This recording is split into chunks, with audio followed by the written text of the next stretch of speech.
Happy Friday on Geek Week!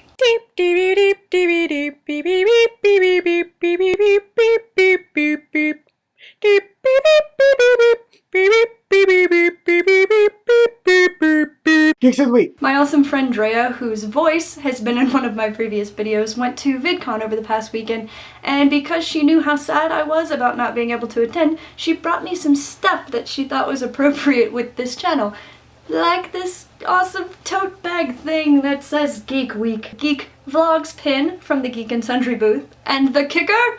This awesome cape, which I will be wearing for the rest of the video. I'm also leaving my glasses on this week because 1, I'm lazy, and 2, in the words of the 10th Doctor, they make me look clever. Like Steph mentioned, this week is Geek Week on YouTube. They've been featuring a lot of awesome geeky related videos, some that I've seen and some that I have not. And if you haven't been keeping track of that, you should definitely go back and check out each of the day's playlists. And Steph, I'm glad you enjoyed my Harry Potter dubstep thing because I had a ridiculously fun time filming it. And you asked about what we thought about geek culture becoming more mainstream, and I do remember talking about this a long time ago on the channel, but I don't remember when. And I'm gonna answer it now by fully agreeing with Uliko. It's awesome that geek culture is drawing in more people and giving us more people to connect with, but at the same time, anything that becomes widespread runs the risk of being misinterpreted and misunderstood. Since she talked about Heroes of Cosplay, I was initially ecstatic about the announcement of the show, but the more I've seen the commercials, the more afraid I have gotten, like Luliko, that they're just gonna portray the cosplay world as insane people with uber competitive streaks and that being all that they care about, rather than the creative outlet that it is for people to express love of things and to meet other awesome people and make wonderful friends who love the same things. So yeah, we can hope that Heroes of Cosplay captured at least some of that feeling, the love behind cosplay, but I guess we won't know until Tuesday. Pyro, I loved playing League of Legends with you, and don't be discouraged about being confused by all of the different things because it definitely took me a while to get to know all the character types and the different build goals based on the character. And I am definitely still learning stuff, so I'm glad you enjoyed it, and I do hope you keep playing. And I hope you have an awesome time at D23! And Mario, thank you for all of the Game of Thrones links.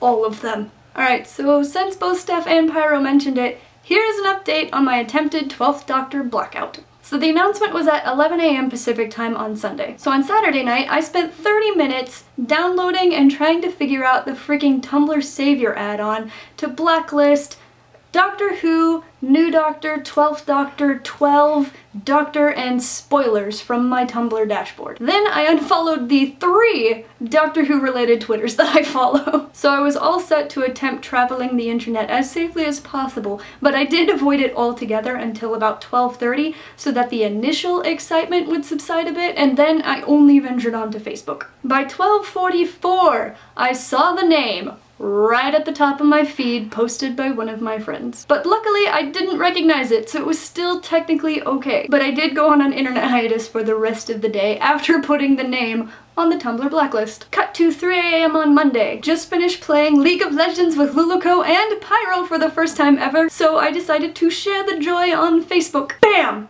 Picture. I had completely forgotten about the Doctor Who pages that I follow on Facebook. Luckily, I only glimpsed it for like the barest split second, so it was only enough to discern the skin color and not the actual face.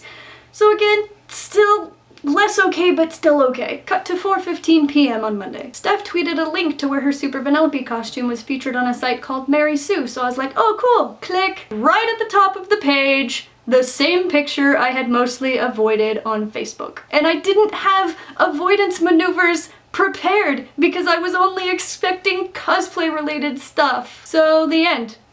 I lasted 29 hours. And I'm not blaming Steph at all. I should have known to avoid any and all geek related sites, but you know, Alright, so at this point, if you don't want to hear anything about the new Doctor, go to the time that I'm going to put right here because I can't see the future and I'm not sure when that section will end. I'll make this clickable. If it's possible, I'll make it clickable. Just go here. Okay. So at this point, all I can do is not watch anything that he's done before, but, oh wait, he's been in an episode of Doctor Who. and an entire season of the spin-off Torchwood as completely separate characters. Little weird. But it's not the first time that Doctor Who has had a major role filled by someone who has played a smaller role on the show beforehand. Freema Agyeman, who was the companion Martha in season 3, had just played a tiny role at the end of season 2, but they explained that away as them being cousins. Then of course there's Karen Gillan, who just left the role of Amy Pond after 2.5 years, and she was previously a tiny role in an episode in season 4 called Fires of Pompeii. And oddly enough, the new Doctor?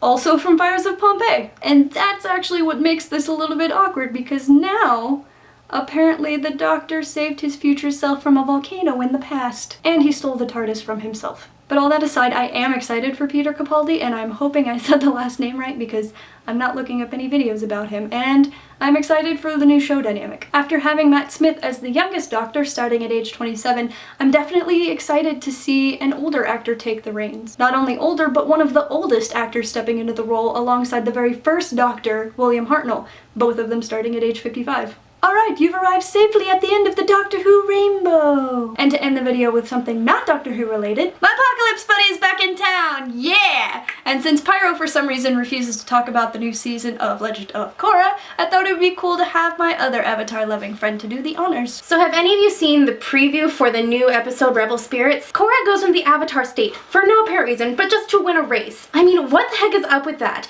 I mean, in the first series, have you had that on your face since December? what?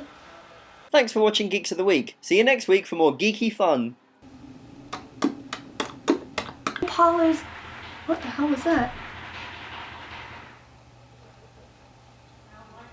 Being attacked.